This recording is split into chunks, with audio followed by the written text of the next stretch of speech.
ரீசெண்டா கர்நாடக மாநிலம் பெங்களூர்ல பாத்தீங்கன்னா ஒரு ஆக்சிடென்ட் ஒண்ணு நடக்குது. ஆக்சுவல் பெங்களூர்ல கிடையாது, பக்கத்துல நிலமங்கலா அப்படின்ற ஒரு ஏரியா. பெங்களூர்ல ஒரு ஐடி கம்பெனில சிஇஓவா இருக்கிற ஒருத்தர் அவரோட குடும்பத்தோட கார்ல விஜயபுரா நோக்கி போயிருக்காரு.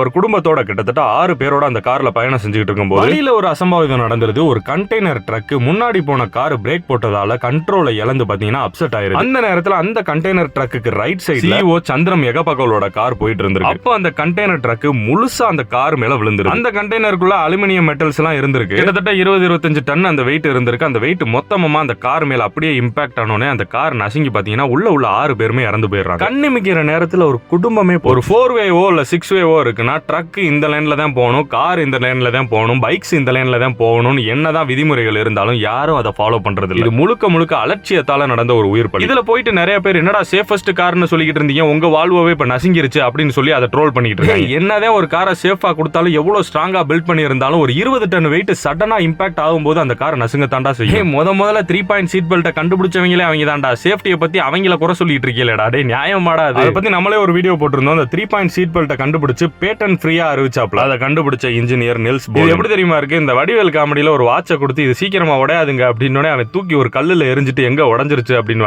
அந்த மாதிரி ஹைவேஸ்ல சேஃபா வண்டி ஓட்டுங்கன்னு சொல்றதை விட்டு தற்கொலைத்தனமா புலம்பிட்டு இருக்கேன். 4-வேஸ்ல ஒவ்வொருத்தனும் 100 கிலோமீட்டர் வேகத்துல போயிட்டு இருப்பேன். நம்மளோட உயிரை நம்ம தான் பாதுகாத்துக்கிறோம், நம்ம தான் சேஃபா வண்டி ஓட்டி கான்சியஸா போய் எல்லாருமே 100 கிலோமீட்டருக்கு மேலதான் போய்கிட்டு இருப்பேன். அந்த நேரத்துல சொடக்கு போற நேரத்துல ஏதாச்சும் ஒண்ணு நடந்துச்சுன்னா அவ்வளவுதான் கத்தம். வண்டியை பார்த்து கவனமா ஓட்டுங்க. எல்லாருக்குமே குடும்பம். நீங்க ஒழுங்கா போலினா உங்க உயிர் மட்டும் இல்ல, பக்கத்துல சிவனேன்னு போயிட்டு இருக்கவனோட உயிரும் போகும். இப்போ ஒரு குடும்பம் போச்சு இல்லையா? அப்படி